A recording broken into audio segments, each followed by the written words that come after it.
Party rock. Gang of money, open up. Yeah, I'm running through these halls like Drano. I got that devilish flow, rock and roll, no halo. We party rock. Yeah, that's the crew that I'm repping on a rise to the top. No lead in our Zeppelin. Hey, Party rock is in the house tonight. Everybody just have a good time.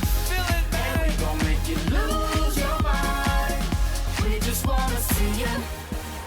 Shake that. every day I'm shuffling.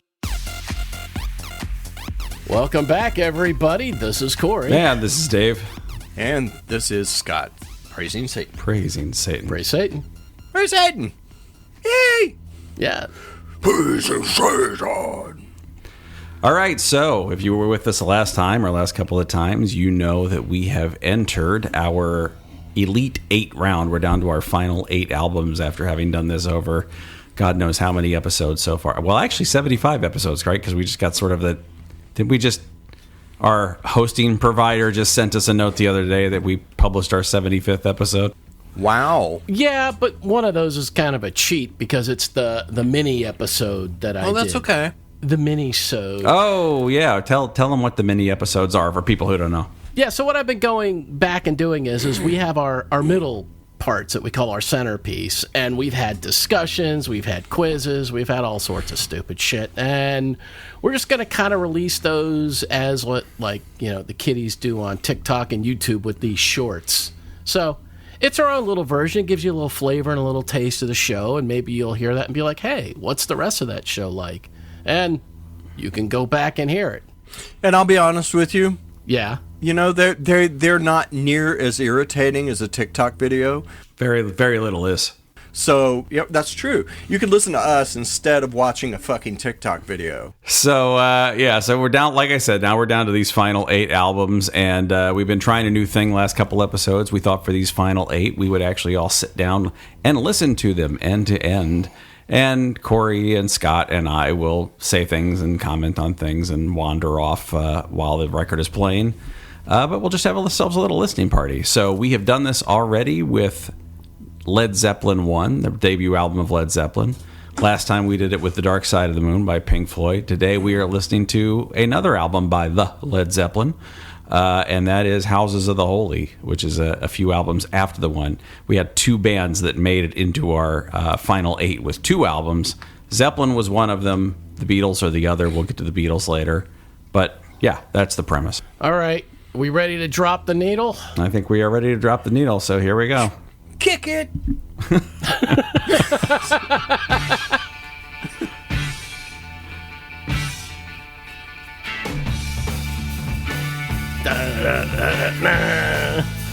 Love the bass line on this.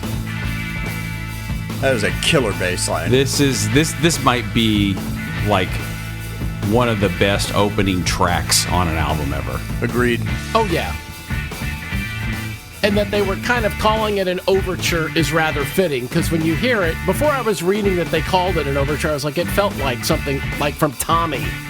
That big, like, Broadway opening kind of thing where it's like, okay. I mean, Tommy, of course, was always going to be weird and theatrical because it was designed to be an opera. So they were starting out on a campy premise to begin with. The shit they call operas, I tell you. But it's like a huge introduction to an album. It's like, hey, punch you in the face, stick around, listen to what we're about to do. So yeah, they were actually, I mean, to your point, Cory, when they were working on this, they actually called this the overture, and it was just supposed to be an instrumental. Right. And then Plant started writing lyrics for it, and it's just sort of evolved from there. Yeah, and this is another example of just them improving in the studio. Page is now layering things a lot better. It seems like nothing's overriding anything else, like you've heard on previous Led Zeppelin albums, where we've had like guitar tracks or even the organ or the Hammonds that right. John Paul Jones is playing, just overbearing. Everything seems more balanced this time, and that is on the original version and the remastered. So it's not like just on the remastered, it's like, oh, they got it right there. It's like, no, this was right when it first came out. The vocals are Yeah, this is really not Robert Plant's best outing as a lead singer. And a lot of that has to do with the fact that his voice was kind of ripped to shreds by this point. I mean, he'd had a lot of drug use, number one, which will kill your voice. He'd had surgery for throat nodules, and he just really wasn't able to do all the things he had been doing just a few years earlier.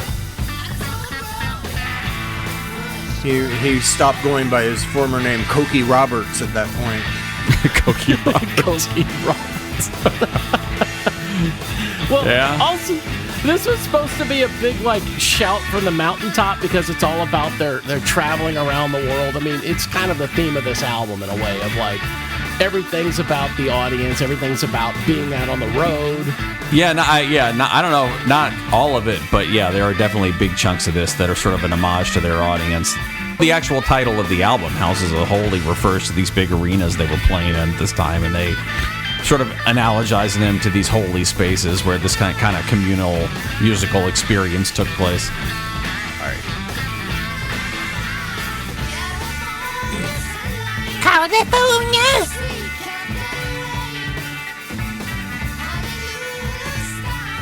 Right. I mean, because this was a thing where Robert Plant was seeing that, you know, all the world, they all share the language of music. So the locations and the cultures, they vary around the world, but the music is a constant wherever you go. So his vocals were supposed to be that kind of like shout from the mountaintop, almost like a religious epiphany of discovering this about music. But they sped him up to make him sound higher, not like you, Scott, but higher, as in like elevated. Oh yeah, I don't think we said that. So we said Plant's voice was shot by this point, and so they came on this idea of there were certain passages he had trouble hitting the notes, so they would slow down the playback and let him sing it in a lower register and then speed it back up to the original speed. And you can hear the voice at a certain points kind of a little warbly and off. But he comes off more like a whiny British cunt in this. I mean, listen to it. A little bit like Alvin and the Chipmunks sort of thing. It sounds weird. It was like some kind of bizarre reverb in there, and it's very irritating. Like somebody suddenly shoved something into his ass and he wasn't ready. Are you ever? Well, there's that. I mean, it depends on how much preparation is done. Preparation H? That's, you know, funny they say that. That's supposed to be for after. The preparation H is more than after. Do you pre-apply that? Preparation H is a lube. I can already tell, like, the audience is going to get no analysis of this album whatsoever. For that. Oh dear. Well, tar is a lube. Well, freewheeling on the streets of life here.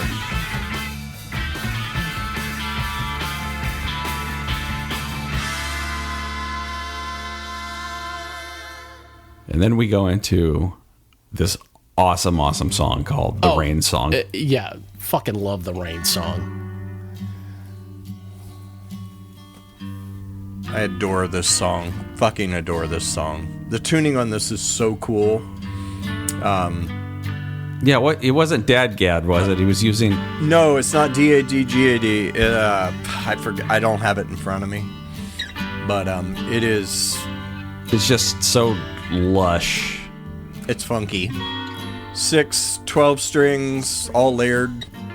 So this also brings up something, and when I mentioned like remastering an old show, and one of the first times I think we may have mentioned it, the first episode of season 2, podcasting in the name of, we mentioned the kind of like the unsung other band member on all these old albums, and that's the studio. Yeah. It is what they could accomplish in the studio, even though it's the same musicians, but with all the layers and all the different instruments they're playing, or the same instruments on top of one another. They created so much more to the music. I mean, of course, now everyone like us, we could do it at home with our, Pro Tools, Logic, Reaper, whatever. But to do this with tape was an amazing feat. Yeah. Incredibly labor intensive. It's a pain in the ass, kids. Punch ins, punch out, just to get it in and set it up right. I like the orchestral bits on this. I was just about to say the strings that come in here. Yes. We've said it before. John Paul Jones, the underrated secret weapon of this band. Absolutely. The guy who probably got the least attention in terms of performing was the best musical mind that they had. I would agree. This guy, you're right. Everyone talks about Bonham's drums, Page's guitar playing, Plant's singing. It's like, no. Everything that... There's plenty of drummers that are as good or better than Bonham these days. But what John Paul Jones brought is... Yeah.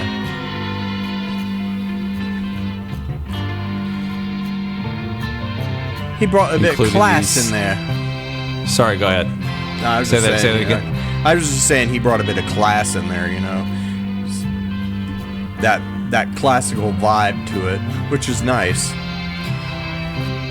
And a lot of also because go on. I was going to say a lot of this in the background is John Paul Jones on an instrument called a mellotron, which is a really strange instrument, and I actually only recently learned how it works.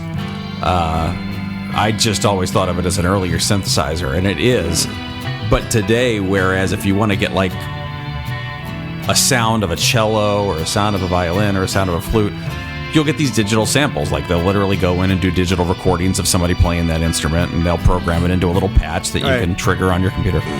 The mellotron, of course, digital tech really wasn't that advanced at that point.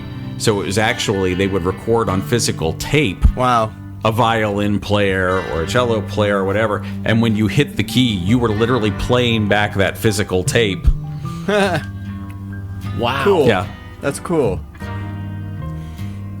Yeah, the actual keyboard was just triggering a series of tape players, basically. Wow.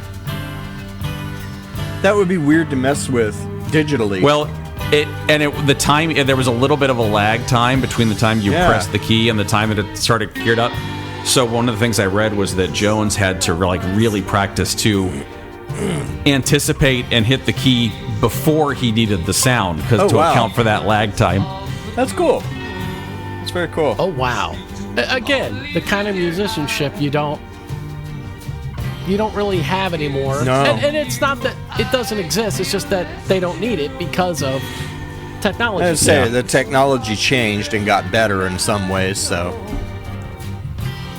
We're losing the old ways. But at the same time, we talked last time when we were listening to Dark Side about Rick Beato's interview with Gilmour. Yeah. And he asked Gilmour how he felt about electronic recording like Pro Tools, and Gilmour just loves it. He's like, in my opinion, anything that gets the idea from your head and down onto something recorded, the faster that happens, the better. Yeah, for sure. That's not the fun part, so make that the easiest part, basically. Totally agree. Right. Totally agree. Yeah. That fun part is for the engineers and for the the producers. Recording used to be so much more complicated than it is now. It's why I'm still so on the fence on the AI stuff. Yeah, same. Because on one hand, I don't like the idea of it becoming a substitute for creativity. Yeah. But on the other hand, if it's just somebody who is using their own creativity and using that as a tool, it's just another form of innovation at that point. It is. But at what point, what do you call innovation, though, from it? If you're using a piece of music that AI created, how is that innovative when it was just, so it's like, I see both sides of the argument. And it's like, well, I don't even know. I got no real opinion on that yet. I just feel kind of, I don't like it. Back to the idea of a synthesizer. Yeah. Right? If I turn around and I hit a chord on my keyboard and I trigger the sound of a cello, am I cheating because I never actually learned to play the cello? Because you didn't play cello. Yeah, big fucking deal. Yeah, exactly. Interesting. So if you tell AI to play these chords in the sound of, say, a cello, as opposed to a guitar, how is that bad? Yeah, no, that's just using it as a tool. I agree with you.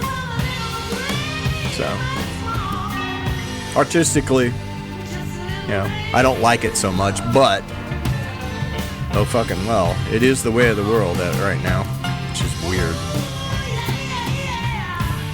But back to Rain's song. Yes, back to Rain's song. Hey, listen, man. actually- Can't spell rain without AI. Right. Nope. And plant screechy This vocals. was a response to George Harrison, of all people. Yes. Well, Told them, you don't have a ballad. So, they kind of created this based on something. right. Yeah, they took the first two at the introduction. They took the first two chords are basically the George Harrison's progression of something. Was to Cory's point, Harrison was kind of ribbing them about not having any ballads, and Page said, "You want a ballad? I'll give him a fucking ballad. I'll even use his own chords." Well, Harrison was also like, you don't have enough songs about pork grease, and they did try to write some more pork grease oriented stuff, but it never really came out.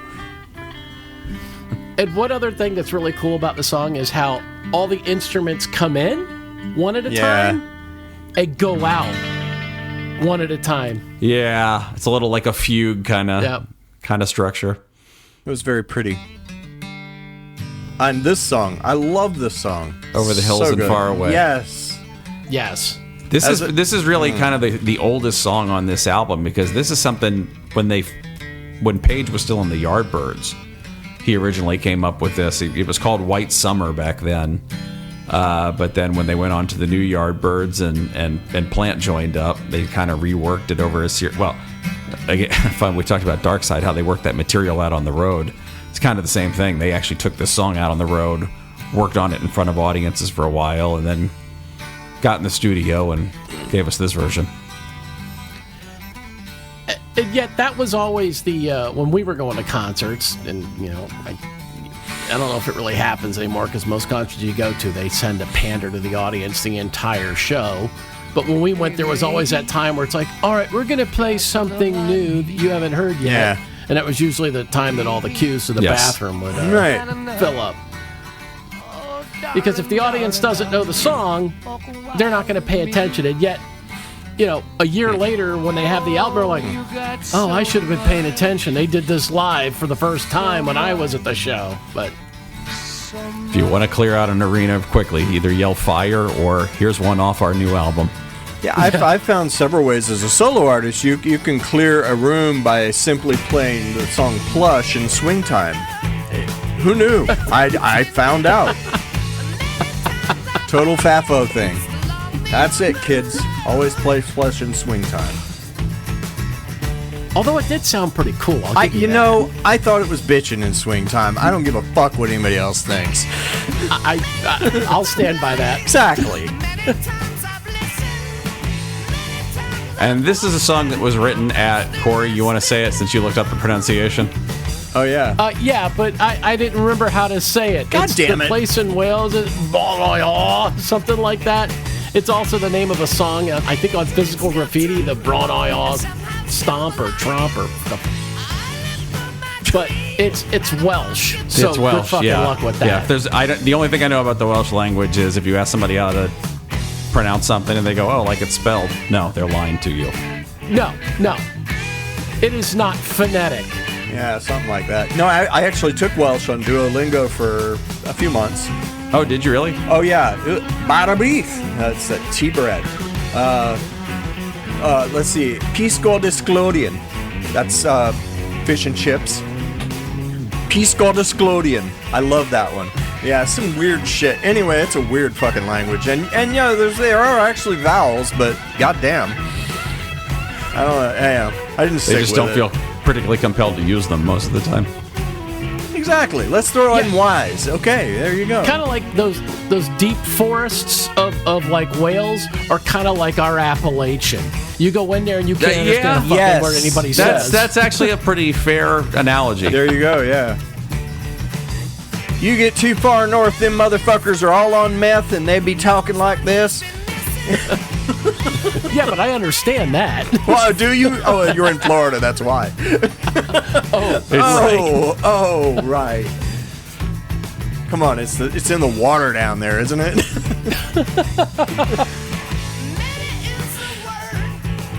So they moved into this cottage in Wales. There was no electricity, no running water.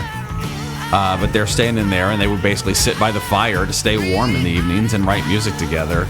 And one of the things they've since said is, this Page has particularly said, he goes, this is really, even though I'd been in the band with him for a couple of years at this point, it was really kind of the point where I really got to know Robert Plant. And the sort of songwriting relationship with him really kind of took off after that. Yeah, before that, it was kind of the Pagey show. Yeah, in a lot of ways, that's true. Yeah.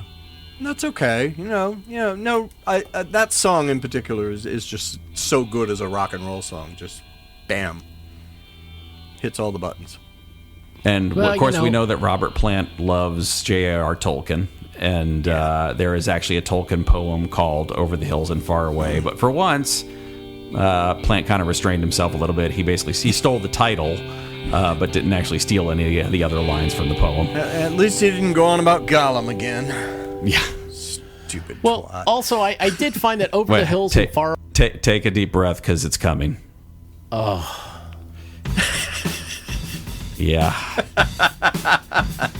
Sorry, Cory. Didn't want to interrupt you, but wanted to make sure you were sitting down, because... Yeah, you know what? Over the Hills and Far Away, I'll just say this real quick, is also a phrase that's used in it's an old English phrase used in traditional British songs, nursery rhymes, and military marching songs.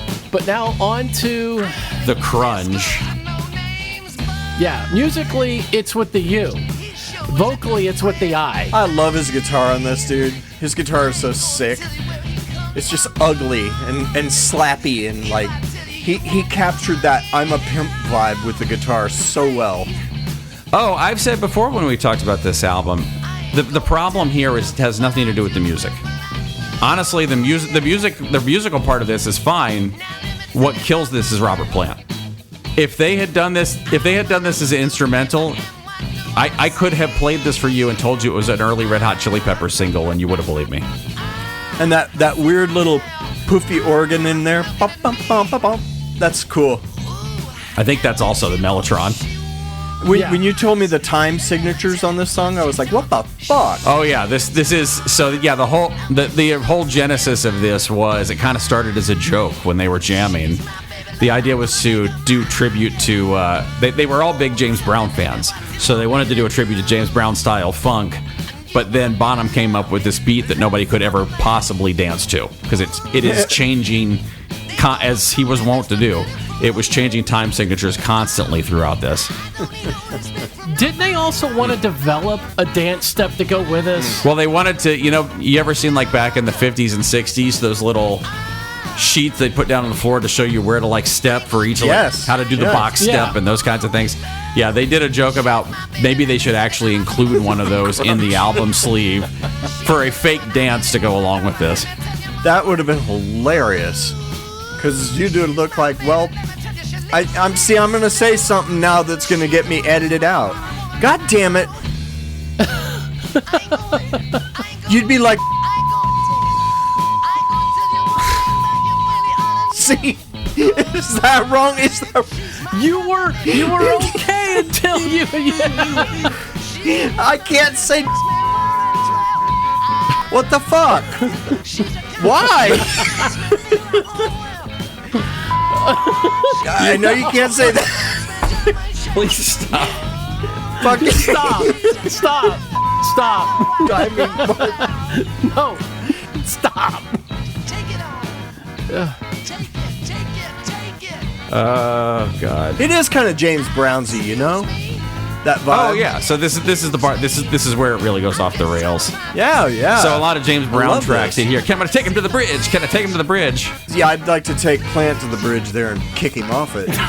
You're not wrong. Where's that confounded bridge? Would you shut the fuck up? Where's that confounded bridge? And he did. Praise Satan. I have I've developed a little quiz here based on album covers. Oh boy. Now, these are only album covers that we have discussed.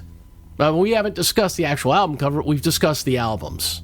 They're all covers of albums that we have discussed on this show, is what you're saying. That makes sense. Yeah. Yes, Okay. yes. It would be weird if you did like industrial music albums from the 2010s, and Dave and I are like, what? Only if they were iconic enough. Maybe they would have made the list, but no. This is going to be interesting because obviously we're not guessing based on the because it's not, as we've told Scott many times, podcasting is not a visual medium. But Okay. You're right. I'll make it easier. Here's the free spot. You each get a point. So I'm going to give you clues, and you're going to be able to tell me what the album is. So here's your freebie. Okay. Banana. Oh, Velvet Underground and Nico. Wendy Correct. Williams. What? Wow, Wendy Williams first. No, it was Wendy Williams and the Fly Girls had a banana on the cover. Okay, but we didn't cover that one. Yes. Oh, right. Okay. There was a constraint here. All right. Yes. Okay. Yeah, you're right. So You're right. Pick a number between 1 and 10, Scott. 6. Okay. Dave? 4. Oh, 4 was the number. Oh shit. Okay. All right. All right, so these will start out easy, as usual, Sure. and the other person can steal. So, number 2, because number 1 was our freebie. Dave? Prism. Oh, a Dark Side of the Moon. Correct. Scott? Number 3, Crosswalk. Abbey Road. Yep. Dave? Now it gets a little harder. Alan Delon. The Queen is Dead by the Smiths. Ooh, very good. Wow. Yeah. Scott. Proofreader must have been dead with this misspelling.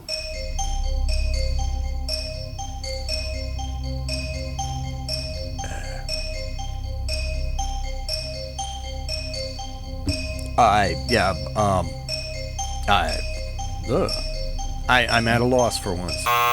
Okay. Dave, you can steal. That would be shit.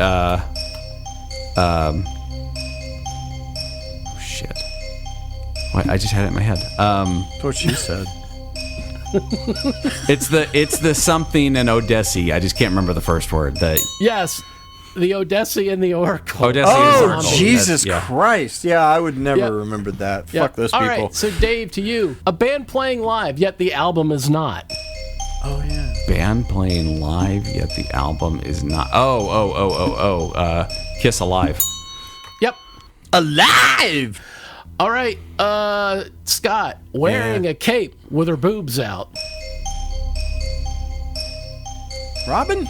Body talk? Nope. Wearing a cape with her boobs out.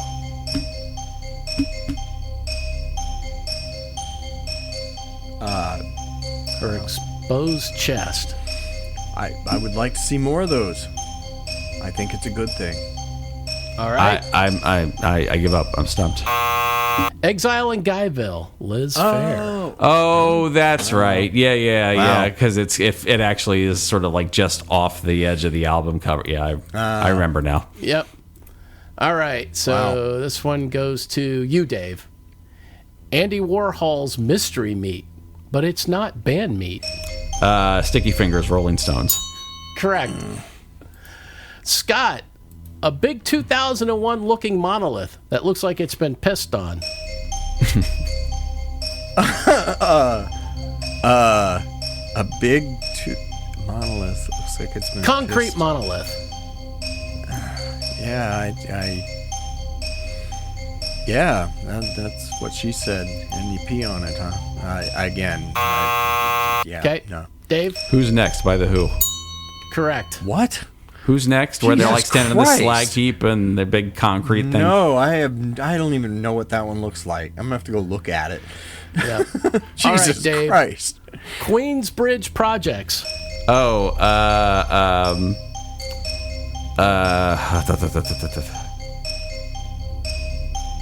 it's Nas Illmatic. Yep. Scott, Roof Thatcher, Lot Long. What? Say that again. A roof thatcher, and his name is Lot Long. Oh, that's Led Zeppelin 4. Yep. Yeah. Dave, Crying Pageant Queen, inspired by Stephen King's Carrie. Yeah, Live Through This by Hole. Yeah. Yep. All right, Scott, Courtney. a tough one. Not quite yacht rock, but on a rock with Jack Nicholson's grandson.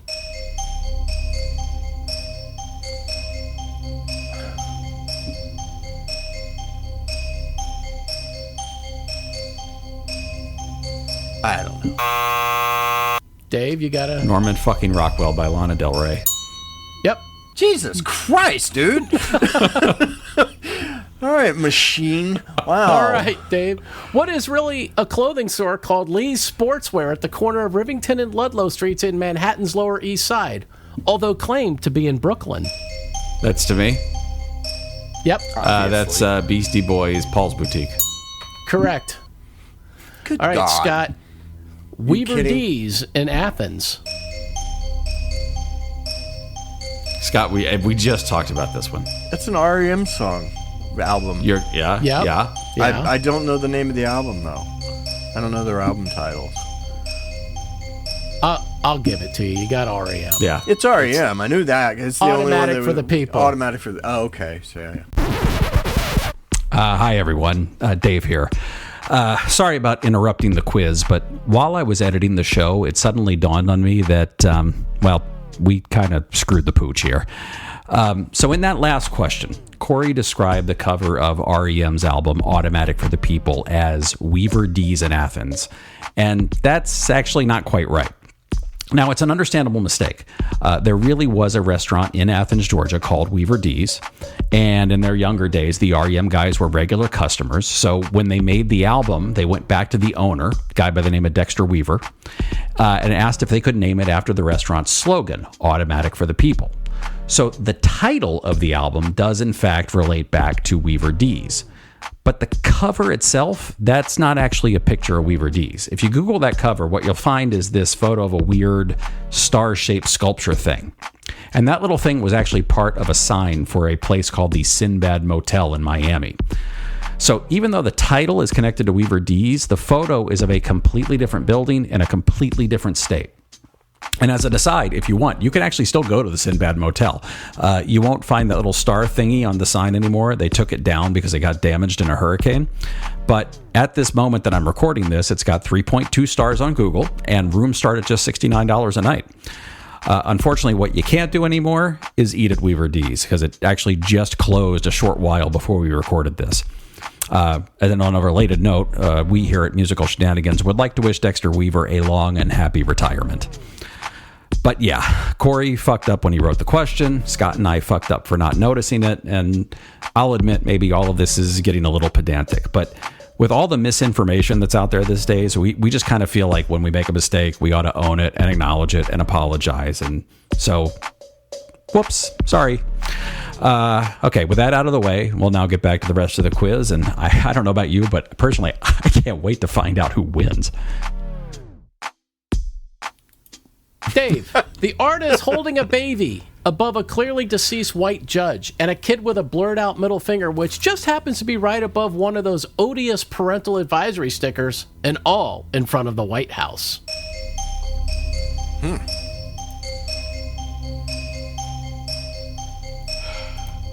To Pimp a Butterfly by Kendrick Lamar. Correct. Good God. Well done. All right, Scott. You get an easy one. Red cap, white t-shirt, and blue jeans.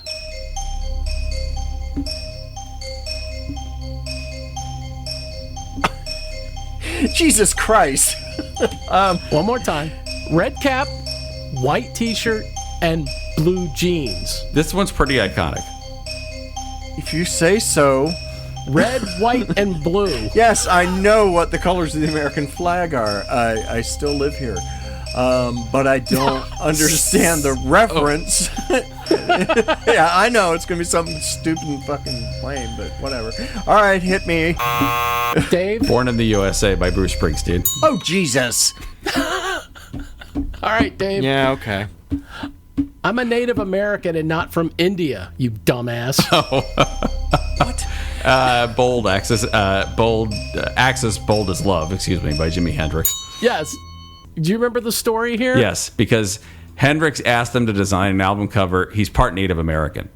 And he asked them to design an album cover that would reflect his, quote, Indian heritage.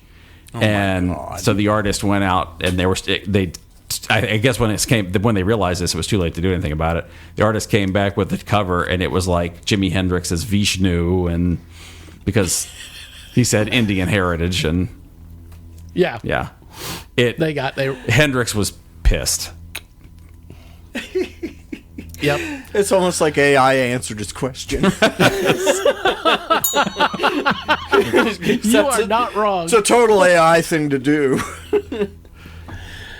All right, Scott. Oh, Jesus. All right. Are we not done? Surrealist Matty Clarwin wove a cover combining African, Eastern, and interracial motifs. Okay, it's a surrealist artist doing a cover. What's one of our covers that is, like, very surrealist? What's an album that was very surrealist? I have no idea. Dude. Dave?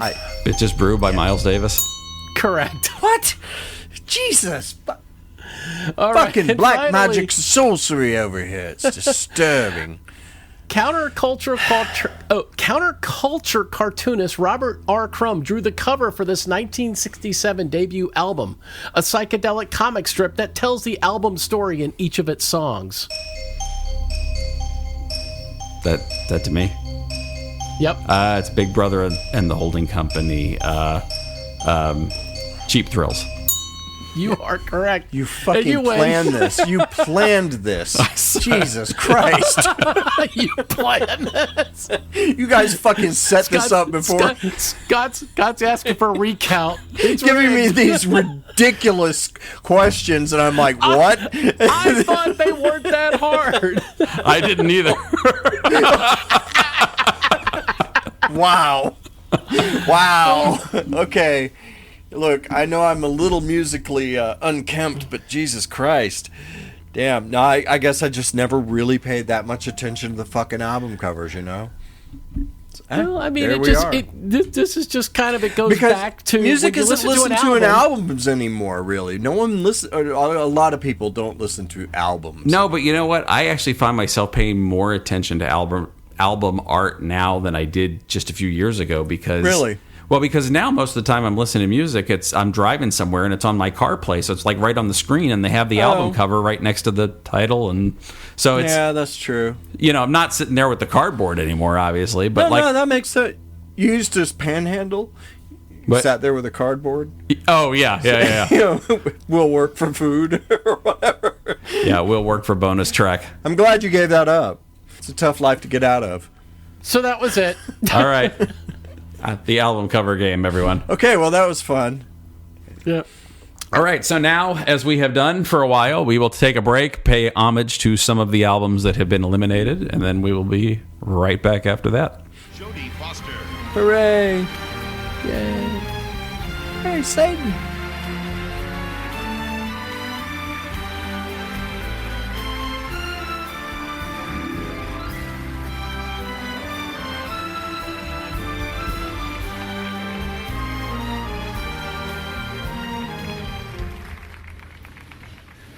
In art and in life, we seldom mention comedy without tragedy, laughter without tears, joy without sorrow.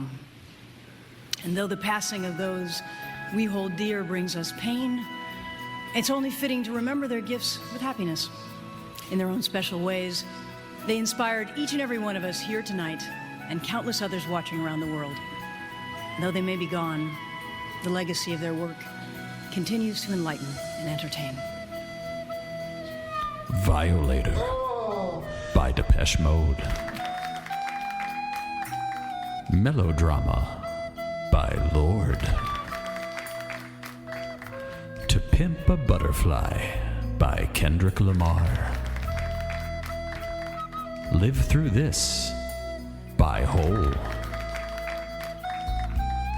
Southeastern by Jason Isbell. The Red-Headed Stranger by Willie Nelson. Mingus by Charles Mingus. The Miseducation of Lauryn Hill by Lauryn Hill. Unknown Pleasures by Joy Division. Songs in the Key of Life by Stevie Wonder. And The Joshua Tree by U2.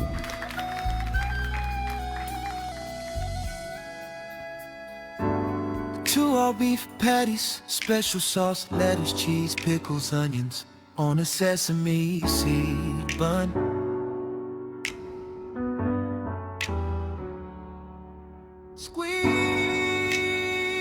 Squeeze me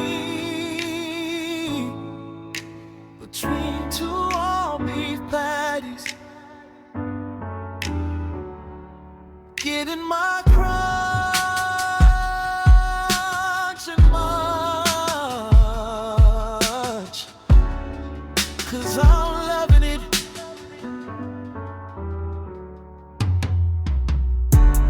Two all beef patties, special sauce, lettuce, cheese, pickles, onions on a sesame seed bun.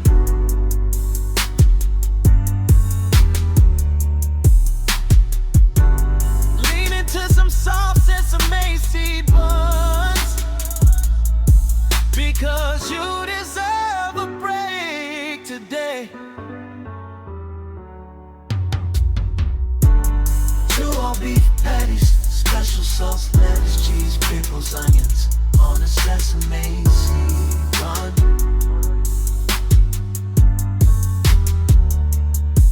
Come get your special sauce, 'cause it's a good time for the great taste. And chomp those patties. It's the fastest way to get the taste you love. Two all beef patties, special sauce, lettuce, cheese, pickles, onions on a sesame seed bun.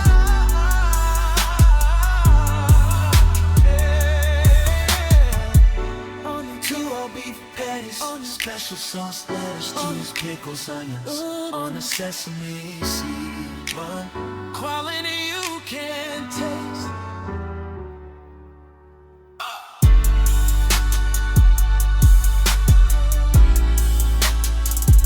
On a sesame seed bun.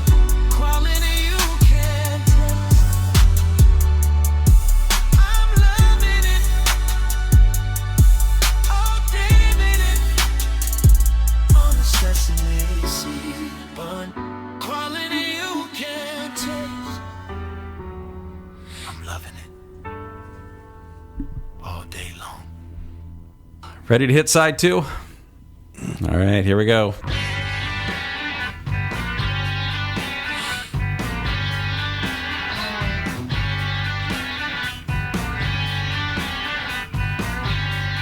I dig this song. Musically.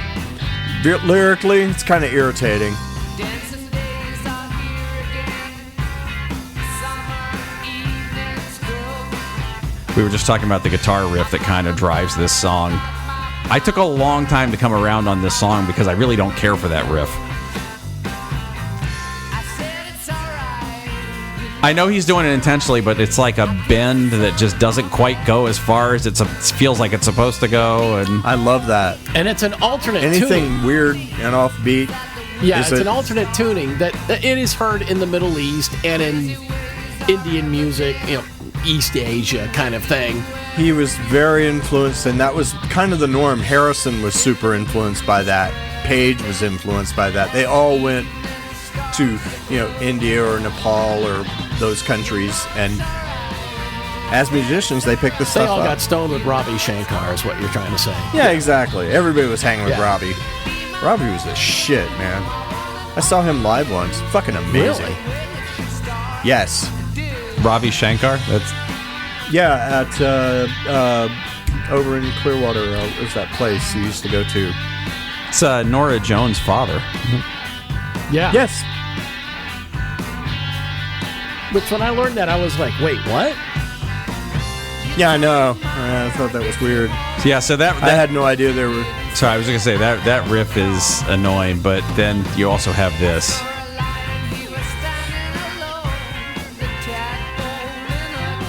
I saw a lion, he was standing alone with a tadpole in a jar. Yeah. Oh, This that is- line. Yeah. Lyrically, this is a little bit of a weaker song. I think Oh, it's a dumb I fucking think that song. was when Robert Plant it was a lyric inspired by a trip to the sperm bank. A tadpole in a jar. Yeah. Maybe he was having a psychotic episode. We don't know. We'll never know. You could ask the man, but I doubt he'd tell you the truth. You know, the one thing we'll talk about with this album, too, as compared to the last Led Zeppelin album we did, is in addition to experimenting with a lot of different styles and not just leaning on the blues for most of these tracks like they did on their debut, but not 100% there, but finally starting to show some constraint on song length as well. Yes, thank God. We don't have like the big 10-minute epics here that we did from Led Zeppelin 1. Well, we haven't gotten to No Quarter yet. Well, we did go through the Rain Song, which is actually... The Rain Song is actually the longest track on the album, and it's only 7.5 minutes. But the Rain Song... It goes back to something. But it does what you should do to justify a long song, yes. which is actually move from movement to movement and right. No, we've said this before. If you're going to make a song that's like 8 minutes long, you better make it worth our while, and they did. And Exactly. you don't feel the length. If I have of to it. sit through this. The other thing I only just recently kind of noticed with this song is there's no chorus. No, there's not. You don't hear a lot of songs that have no chorus, but it's just kind of verse, and they're done. Yeah. Yeah, it's a weird song. Not as weird as this one, though.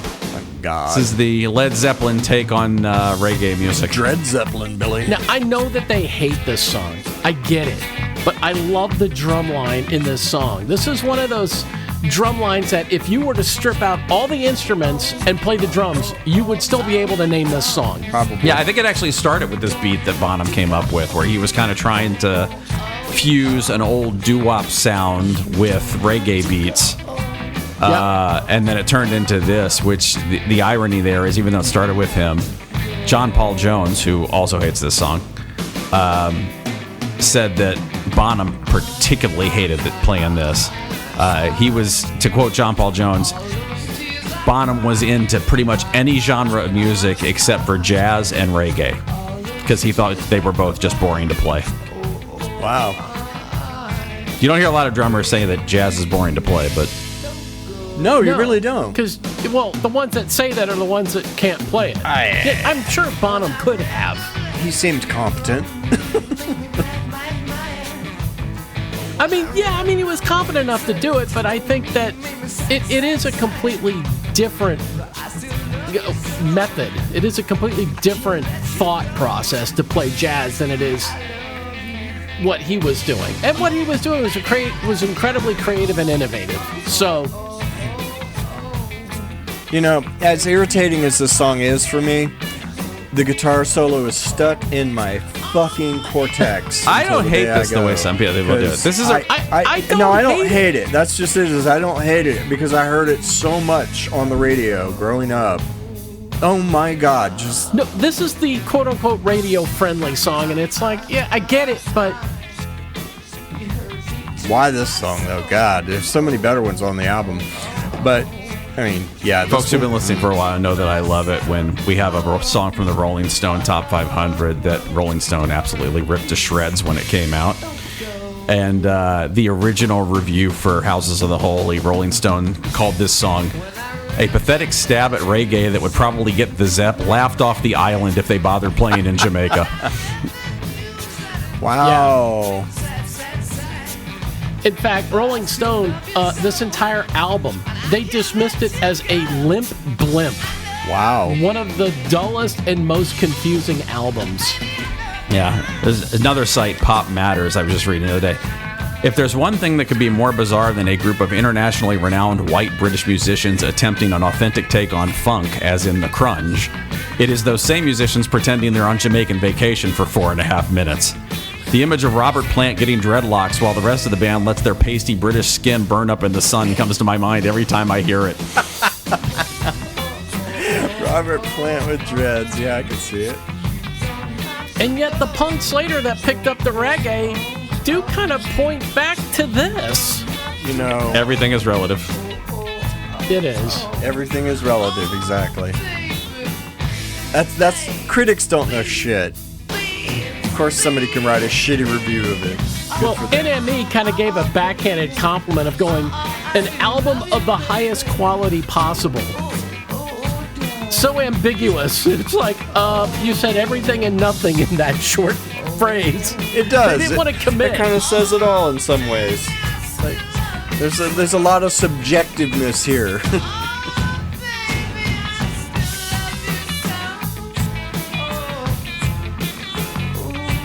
And then for some reason we get here towards the end. Robert Plant sounds like he's struggling with a chronic case of constipation. Yeah. Oh. I need some pork grease for my inner soul. No, it's right here. Wait, it's right here. He finally gets.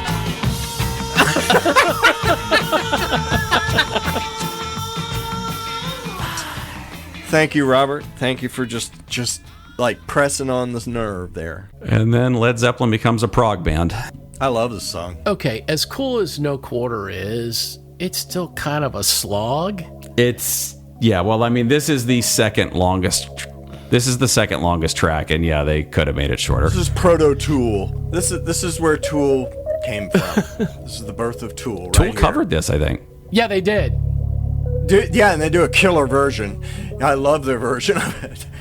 But I felt like amazing. this feel and what they did with this song, they improved on with In the Evening. Yeah, well, maybe. I feel like even though that was a longer song, it worked better than this. I dig the vibe on this. This vibe is so dark and perfect. I don't know. I listen. I'm a big fan of prog music. Well, it's not a lot of prog music, and this hits all the right buttons for me. Yeah. Just that trippy Leslie speaker with the electric piano going through the Leslie, and then Page coming in with this killer guitar.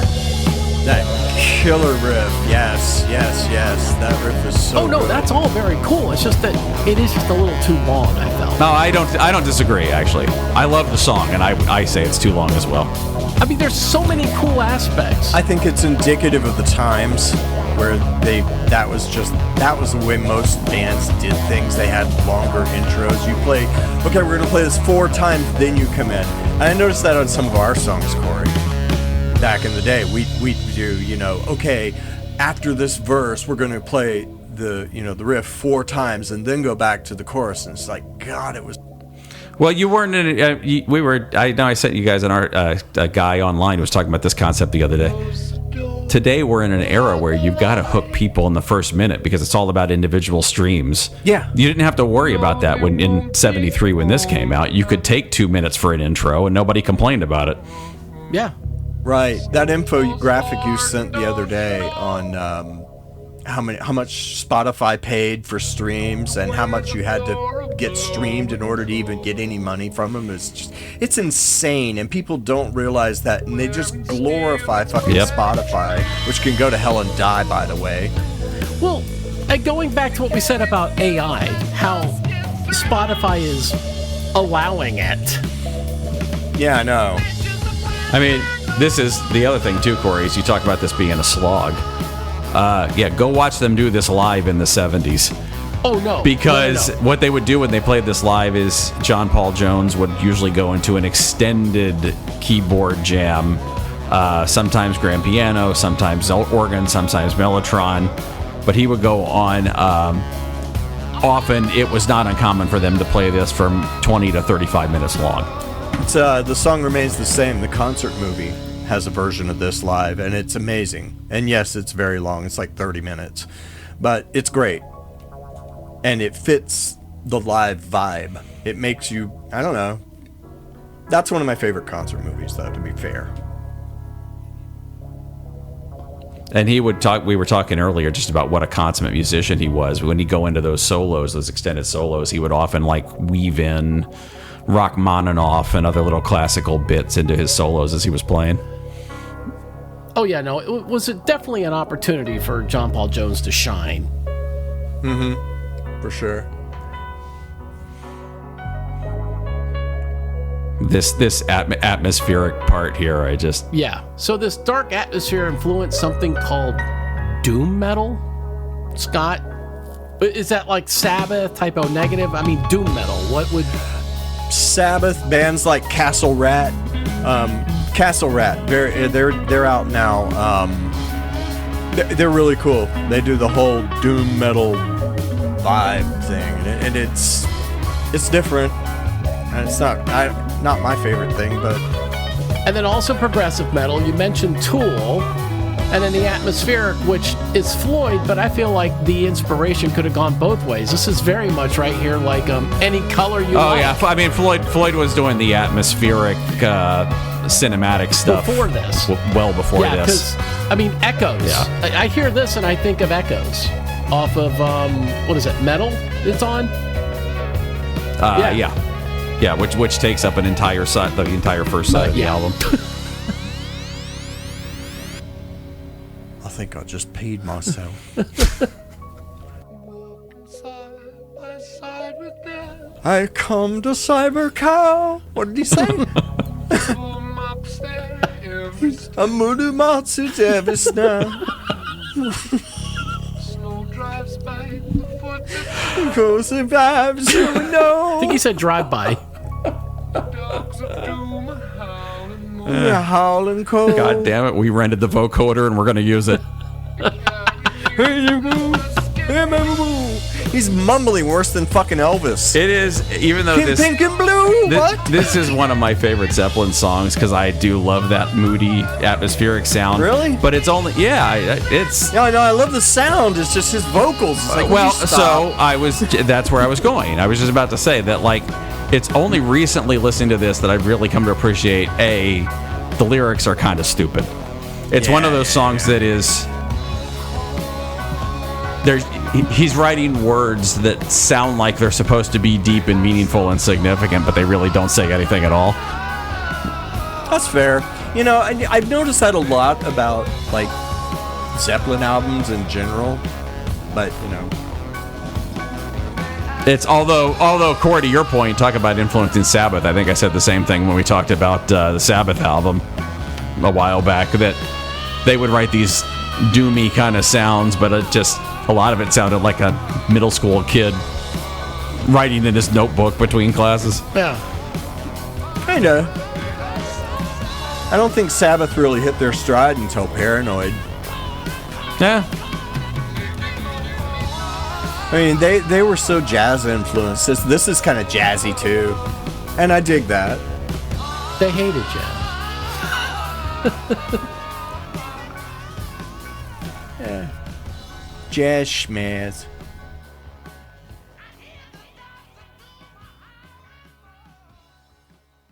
And now we are down to the final track, and What's it called, Dave?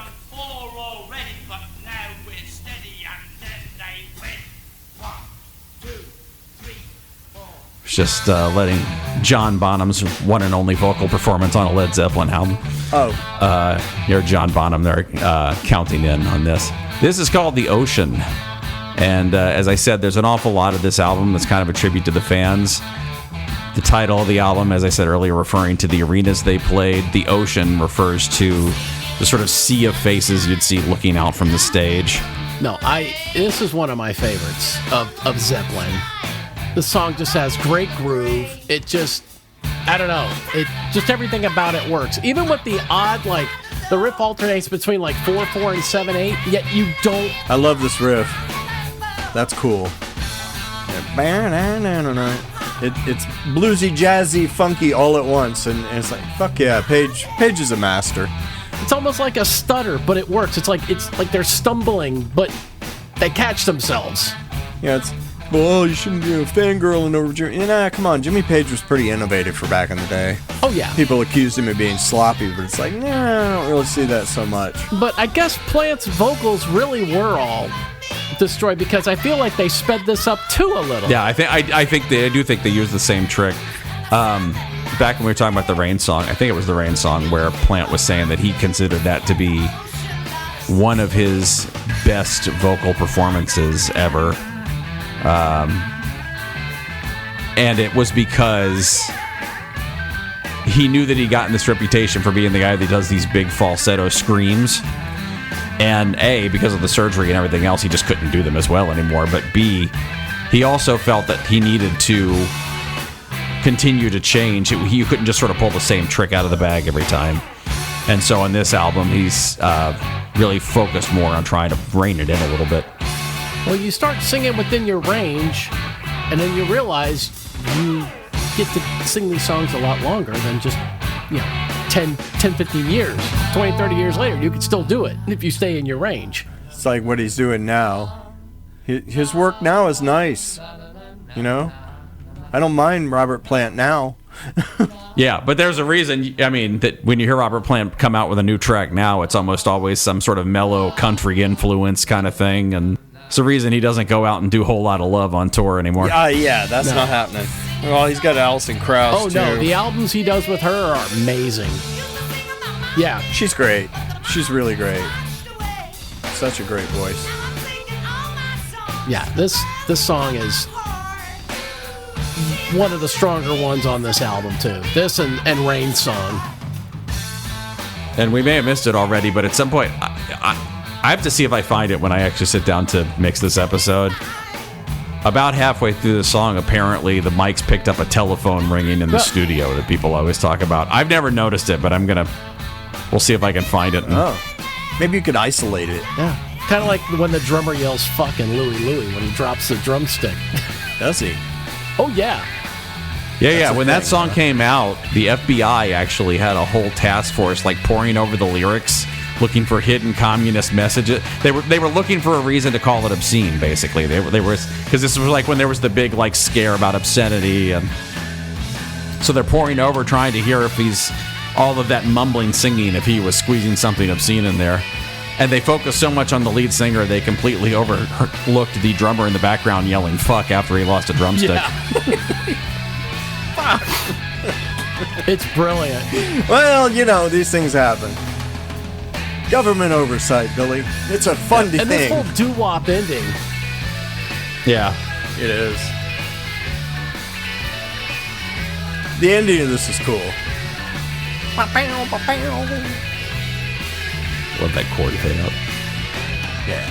Very nice. Very nice. That's it. Very nice, lads. Houses of the Holy. That was wonderful. Thank God So, that's over. I want to mention a couple things here about this, because I didn't want to take up too much in between the tracks. Sure. Okay, so this album was like experimental. It was different, a whole bunch of different sounds, and it was completely disliked at first. So it was very which happens a lot when acts go off in a different direction. There's parts of it that are hard to love. Well, it's something we've mentioned. A band can remake their last album that was a hit and do like a part 2, and they'll come out and the fans will buy it and they will love it. So Jimmy Page, I was blown away by this quote of his. He says, "People still have this preconceived notion of what to expect. How they should approach our albums is to forget they ever heard of a band called Led Zeppelin. Forget about what they expect to hear and just listen to what's on that particular record. That's all we ask, but we never get it." We've talked about this. I made this point before that, and I don't remember the context, but I remember we had some conversation before where music seems unique in the arts, in that if your favorite author just wrote the same book over and over again, you'd stop buying them really quickly. Exactly. Yeah. And if your favorite filmmaker just made the same movie over and over again, you'd stop sitting down and watching. Right. Music is like the one artistic expression where people tend to prefer you just redo the old stuff rather than come up with something Right. new. Yeah, it's so strange. I don't understand that. Because the other part was, and this came from the biography, it says the fans were impatient when it came to letting an album open and breathe like a fine wine, unwilling to bear with the band's creative exploration. Change and evolution? Not from Led Zeppelin. They wanted instant gratification. Reassurance that Led Zeppelin was the heaviest, headbangingest, maligning band on record. This record and the next one and the next after that. It's why after 5 years and 43 songs, the audience is still shouting "whole lot of love" and is heard shouting that at every live performance. And that's every band. They're, the joke of yelling "Free Bird." And that's all the fans wanted to hear.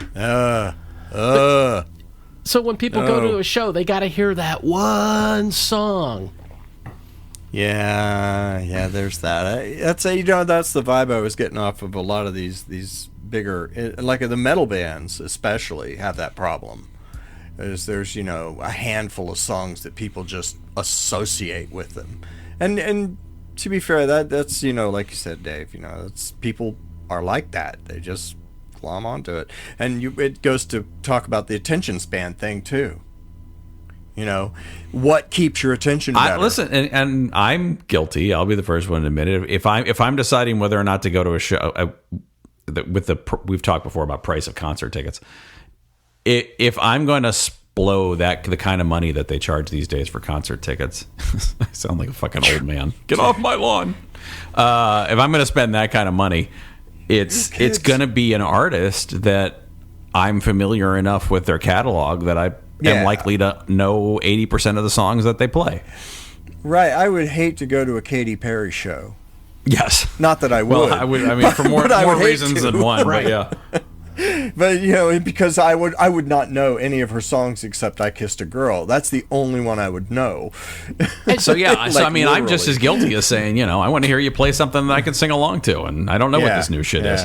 Exactly. That's why no one likes it when the guitar player brings out his guitar at a party. Just don't do it. Don't do it, kids. No. That's a pro tip for you. Don't do it. You can be great, but don't do it in front of other people. Yeah. I refer you to Animal House. Yeah. John Belushi on the stairs with the guy playing the acoustic. That's what will happen to you. Yeah, I don't know that we ever said it while the entire time that was playing, but the thing that this album that we just heard is known for is it was the first Zeppelin album where every single track was something they wrote. They weren't using anybody else's songs. Yeah. Yeah. That was nice. It was a change for them. In that sense. No controversy. The boys were trying, okay? We gave them hell. We were not very nice people talking about their album. Okay, so set up next time. So that was Led Zeppelin's Houses of the Holy. Next time we will hear from its competition, which is Rumors from Fleetwood Mac. Mac Wood Funk. Yes.